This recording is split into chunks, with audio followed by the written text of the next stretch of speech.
Le message central de ce rapport est de dire qu'on est tout près de rompre les promesses et les engagements faits à Dakar en 2000 en faveur de l'éducation pour tous.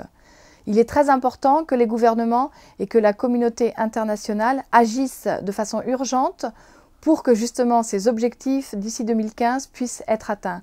Sans ça, il y a un risque d'avoir des générations perdues d'enfants à qui le droit à l'éducation aura été refusé. Même avant la crise économique, même s'il n'y avait pas eu de crise économique, le monde n'était pas sur la bonne voie d'atteindre les objectifs de l'éducation pour tous d'ici 2015.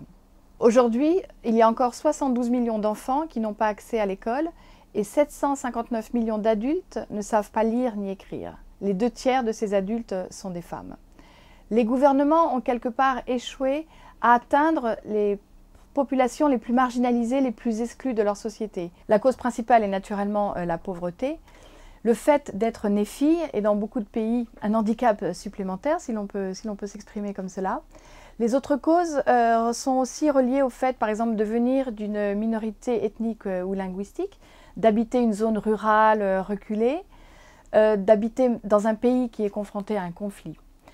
Le rapport montre aussi l'importance pour l'éducation des enfants qui ont des handicaps, des enfants qui vivent avec le VIH. Et ces enfants sont aussi, malheureusement, trop souvent exclus et marginalisés.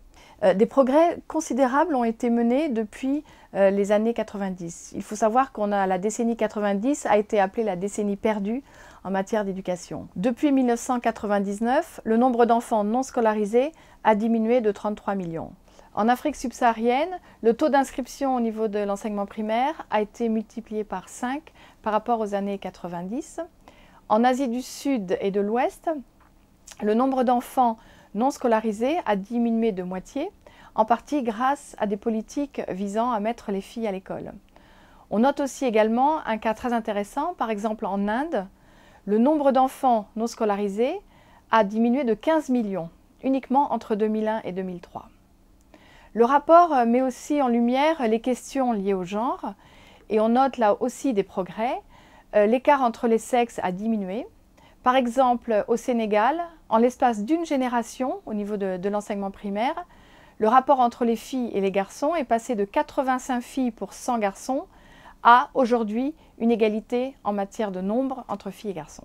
Mais ce que le rapport mondial de cette année veut montrer, c'est que pour beaucoup de pays pauvres à travers le monde, la crise n'est pas terminée et que les retombées et les contre-coups de cette crise économique sont encore très présents. Il y a un grand risque aujourd'hui que les familles pauvres à travers le monde coupent dans leurs dépenses en éducation et même retirent leurs enfants de l'école. Et ça, c'est un risque très important pour les générations à venir quand on sait que l'éducation est le moyen qui va permettre justement, entre autres, de sortir de la pauvreté. On parle aujourd'hui d'un déficit de 16 milliards de dollars par an pour atteindre une partie des objectifs de l'éducation pour tous et non les 6 objectifs. Donc ce qui montre que la route est longue, qu'il y a un énorme effort à faire de la part des donateurs qui sont appelés à se mobiliser davantage pour que justement en cette période de crise, les promesses qui ont été faites à Dakar puissent être tenues. Un appel aussi au gouvernement pour que les gouvernements essaient dans la mesure du possible de sécuriser, voire d'accroître les dépenses liées à l'éducation dans leur pays.